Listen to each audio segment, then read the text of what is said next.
Okay, you went into the graph.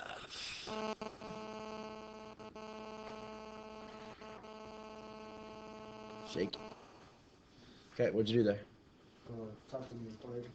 Which equation? Okay, what'd you put in?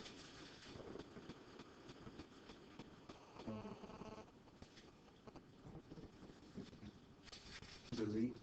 I put A delete and put in the first. Then I type in the equation because the Y was already by itself. Good. So what did you type in? 2s minus 4. Great. All right, there's the first one. So use the delete button to equal sign forget you. I'm going to put in inequality sign. Type it in. Like he said, he did that one first because it's already said y was by itself. Y is less than or equal to. Okay. Somebody else on my next one. You go graph. Oh yeah, A delete because Y is by itself. How do you get y by itself? Plus 3 on both sides. No. Now you put plus 3 plus x. This is negative. This is negative 3 times y. So divide 3. Divide 3. And you do need to take the inequality sign and flip it. Wish I was a multiplier.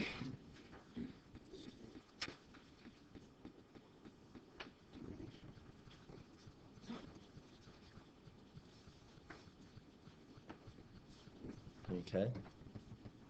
Well, I solved for y. What do I do with that? Tab. And you type it in. How do I don't. It says equals. Yeah, you have to delete the equal sign. Which one are we on here? 4. 4 greater than. Control divide. X over negative 3.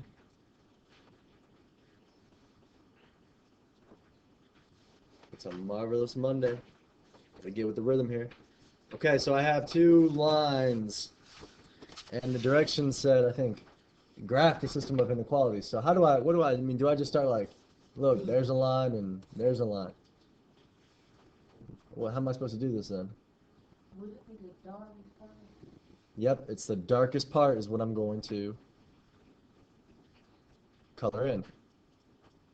But how do I draw these lines? How am I going to draw these lines? I don't understand. Do I go up here? One of them's dotted. Which one? With the positive or the negative slope? The negative slope. Okay?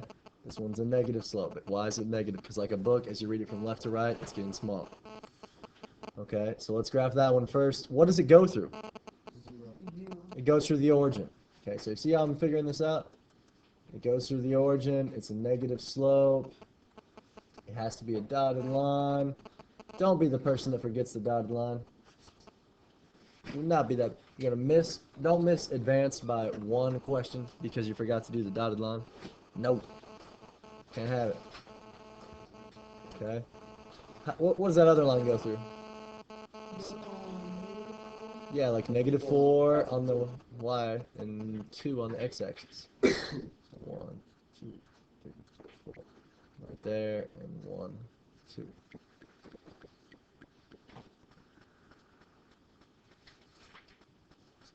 So I'm trying to give you the tools to just sketch a quick graph. Okay, and then which section is it? Top left, top right, bottom left, bottom right. Top right. Okay.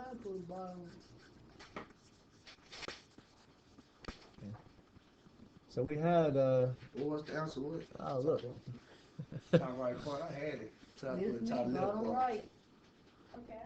That's your bottom right. A lot of y'all changed it. I saw. I looked at it beforehand, but that's good. You should look. If I leave it open, you should switch your answer open. The darkest shade, right? That's the key, isn't it? The darkest blue is the correct answer.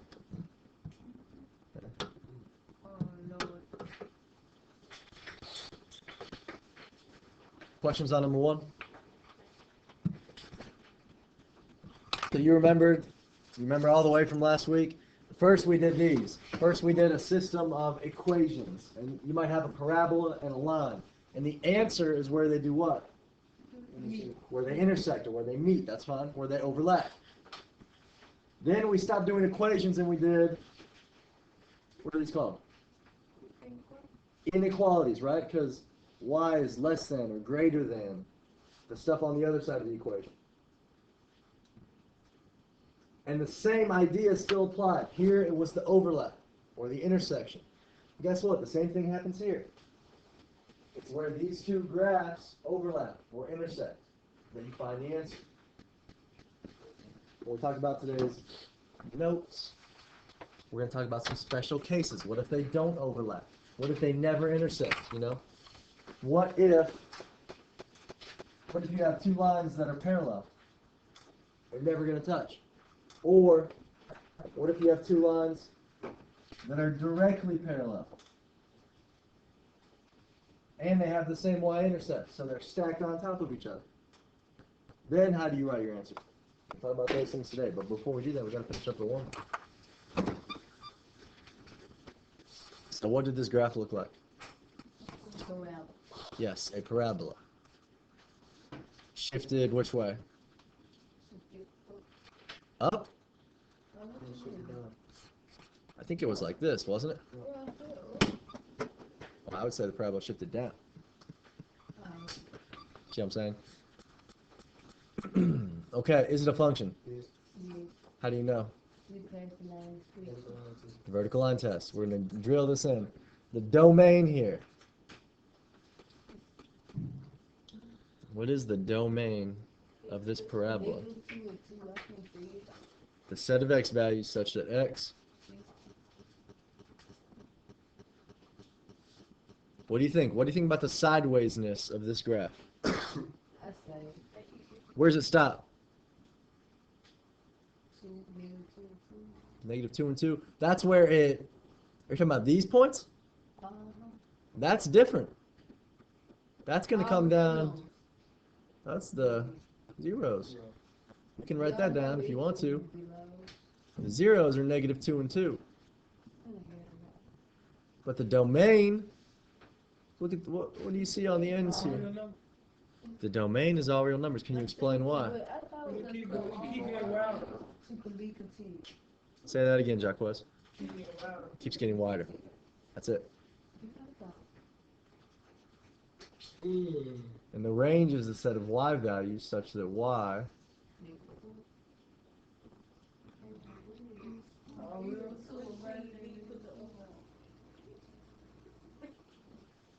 is it all real numbers? It keeps going what? Up. Does it go down forever? Yeah, it don't go down. It doesn't go down, so we can't say all real numbers, but since it goes up, what kind of inequality will we have? Less than or greater than?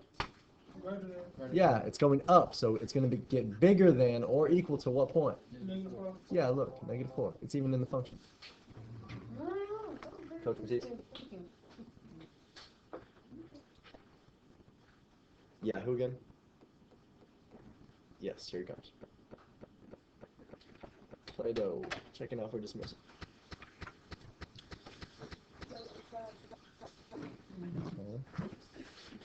And let's talk quickly. I'm going to run through the inverse, so check my work against your work. You know, we've been in class now for about 15 minutes, so you should have this good to go.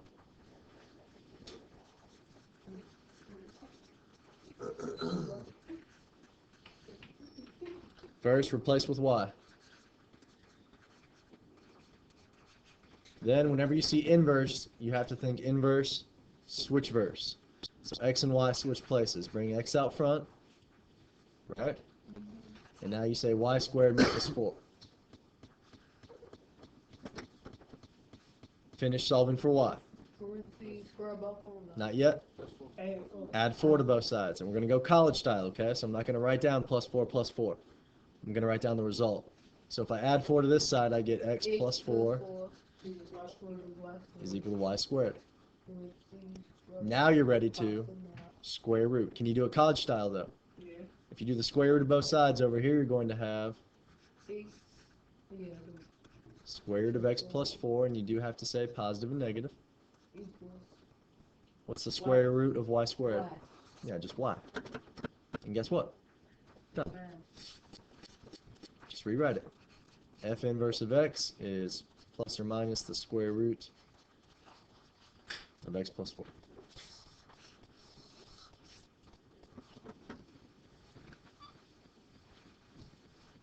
So we're going to keep doing this college style solving more and more. Don't got to write down every step.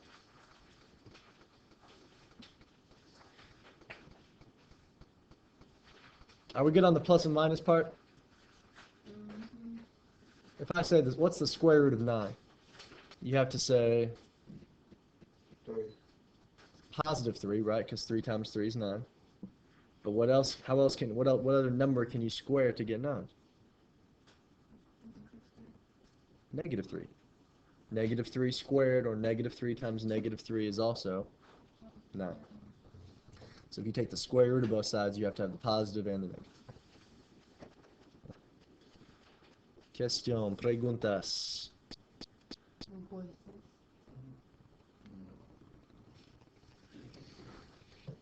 Take your warm-up, set it aside, look at today's notes in 10, 9, 8, 7, 6, 5, 4, 3, 2, and 1. So remember, last week, solving systems of equations and inequalities. How do we do this? Well, we use graphs. So we graph it. To be able to graph it, you have to solve for what? Y. Yep, you have to solve for y. So that's one of the first things. As you're doing your work today, make sure you don't make any mistakes solving for y.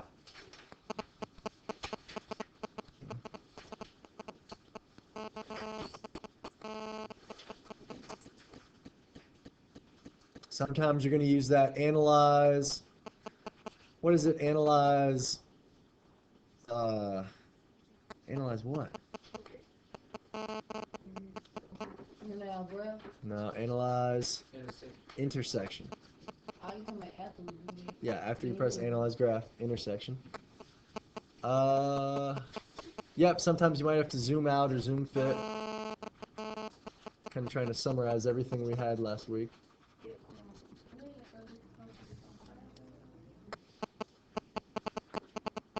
Oh, definitely have to remember, when you have an inequality, how do you graph that in the calculator? Yeah, you have to remember to use your delete the equal sign, right?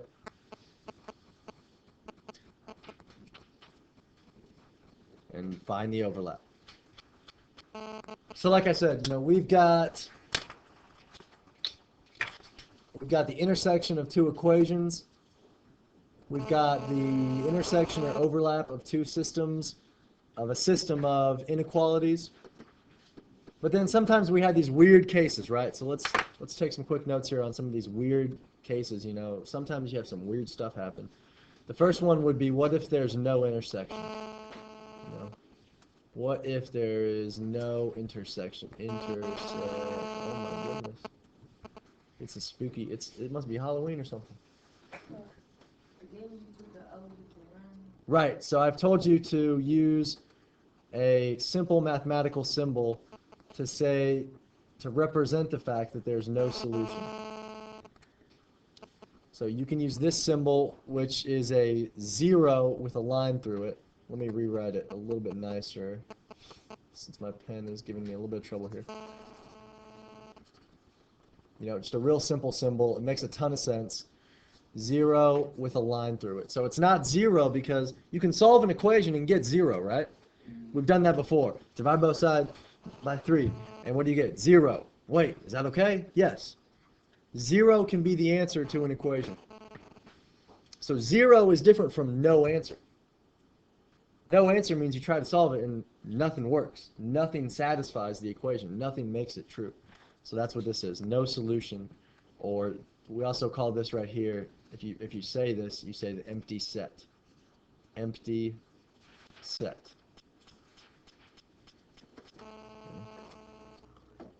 And there's one other possibility, right? There's no intersection. And then there's also, what if they always intersect, always overlap, always touch?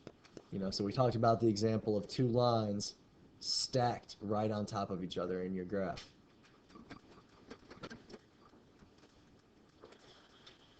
No intersection, and then there's always intersecting. What if they always intersect? Well, the answer is two different ways. You know, we've been saying you could just say all real numbers, but what that really means in this case is that there are infinitely many. Oh my goodness gracious, Carlos, what'd you do to my pen? I tried to pawn. Tried to pawn it? Why'd that make it stop working? Because they gave you a new, They gave me a fake or something? A replica? a clown. A clone. Why'd you do that though? Why'd you try to pawn it? It's not worth anything. It's a piece of plastic. This one I bought. So this, you know, we've said all real numbers. It also means infinitely many solutions. So what does that mean? That means that there are hundreds of answers, no. Thousands of, no. No. Billions, no. Trillions. Quintillions of answers. That there are a gaggle of answers. Do you know what a gaggle is yet? I said quintillions. Yeah. Yes, I do know what that is. Y'all don't know what a gaggle is? Like when you get in the pool and put it on your eye. Yeah, we used to get up in the No, not. The little website where you search for everything there.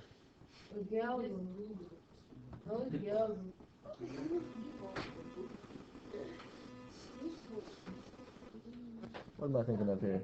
Oh, bro, I'm so tired. Here we go. It's called a gaggleplex. That's what it's called.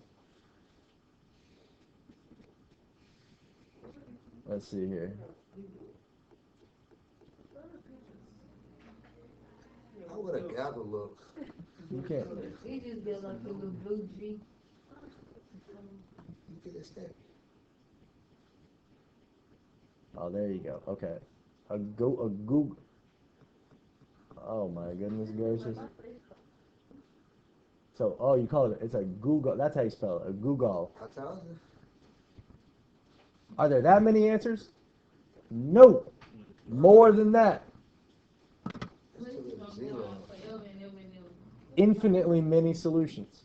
Okay, that means that there are basically every number you could possibly imagine would always work. I wish I was a god layer. There's sometimes a god layer. Crazy. Okay, so these are the same problems we've been doing, but now they include some weird examples. Okay, I'm not even going to insult your intelligence or slow you down or anything. All you do on these is solve for y, graph them, tell me is it this, or on some of them there might actually be an intersection. And you can tell me what the answers are. Okay? You need time to practice this. So I'm going to stop. I'm going to give you time to practice. Okay? Complete the front and back for homework. When you are done or if you get stuck, please bring your work up to me. I'd love to check it.